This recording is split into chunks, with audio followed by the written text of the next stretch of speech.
तो अब ये हेयर लॉस होता क्यों है? इसकी वजह क्या है? देखिए, हेयर लॉस का सबसे इम्पॉर्टेंट और सबसे कॉमन कारण होता है जेनेटिक, पारिवारिक गंजापन।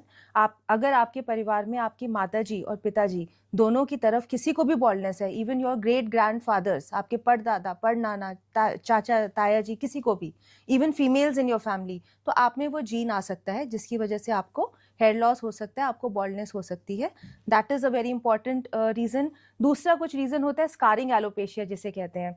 अगर किसी रीज़न से आपकी जो सिर की चमड़ी है उसमें स्कार बन जाए तो वहाँ के जो रूट्स होते हैं बालों के वो डिस्ट्रॉय हो जाते हैं, अच्छा। तो वो भी इरिवर्सिबल होता है। That is also hair loss. ऐसे 2-3 और मेडिकल बीमारियां होती हैं जिसमें हेयर लॉस होता है, अदरवाइज मोस्टली हेयर फॉल ही होता है। तो ये जेनेटिक होता है? यानी ज़रूरी है जो आदमी जिसके सर पे बाल नहीं है वो जेनेटिकली उसके इसमें आया है, जीन्स में आया है, इस वजह से सर में बाल नहीं है उसको? मोस्टली, बिल्कुल। तो आपने अब तक जो केसेस देखे उसमें किस तरह के केसेस आते हैं? मतलब वो जो बॉल्डनेस है या गंजापन है वो आगे की तरफ होता है मतलब क्या किस तरह से आते हैं? मेरे पास हेयर लॉस, हेयर फॉल, हर तरह के केसेस आते हैं। कि एलोपेशिया एरेटा नामक बीमारी होती है जिसमें आपके सिर में हुँ, कॉइन शेप हुँ, राउंड राउंड पैचेस बन जाते हैं हुँ। जिसमें बाल उड़ जाते हैं।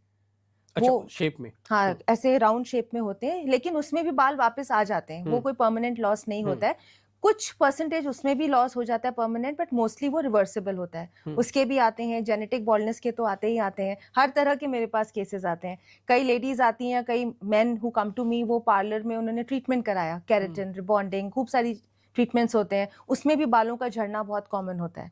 You have to treat your hair like a baby. आपको बहुत प्यार से अपने बालों को ट्रीट करना है, तो बाल अच्छे, हेल्दी और लॉन्ग लास्टिंग रहते हैं। तो अब आपके पास जब केसेस आते हैं तो ये मेल्स फीमेल दोनों के आते हैं जी, कैसे आते बिल्कुल दोनों के आते हैं। पारिवारिक गंजापन फीमेल्स में भी होता है, लेकिन जो उसकी प्रेज़ेंटेशन होती है वो अलग होती है। जो एक आदमी होता है उसमें well defined area of baldness होता है, हैं? लेकिन जब एक औरत में वो जीन होता है तो वो पूरी बाल्ड नहीं होती है। उनकी ये जो पार्टिंग होती है, हुँ, उसके आस-पास थिनिंग होगी या सामने सामने के हिस्से में थिनिंग होगी। हेयरलाइन इंटैक्ट रहेगी, लेकिन उसके पीछे का एरिया थोड़ा-सा कम हो जाएगा, तो आपको स्कैल्प नज़र आएगा लेकिन कंप्लीट बाल्डनेस नहीं होगा। दोनों केसेस में, चाहे मेल हो या फीमेल हो, पीछे का एरिया हमेशा बचा रहता है। ये हमारे हेयर ट्रांसप्लांट सर्जरी के लिए एक डोनर एरिया कहलाया जाता है। यहीं हेल्दी एरिया से हम बाल लेते हैं और आगे वाले बॉल्ड एरिया में लगाते हैं।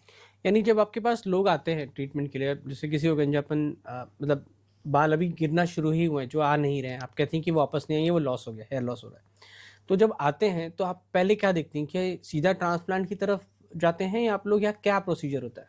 वो डिपेंड करता है कि उनका ग्रेड क्या है। हुँ, अगर शुरू के ग्रेड है और एज पेशेंट की कम है, हुँ, तो मैं कोशिश करती हूँ कि मेडिसिन से हम उसके प्रोग्रेस को रोक सकें। हुँ, मेडिसिन्स आपको टेम्परेरी रिलीफ देती हैं।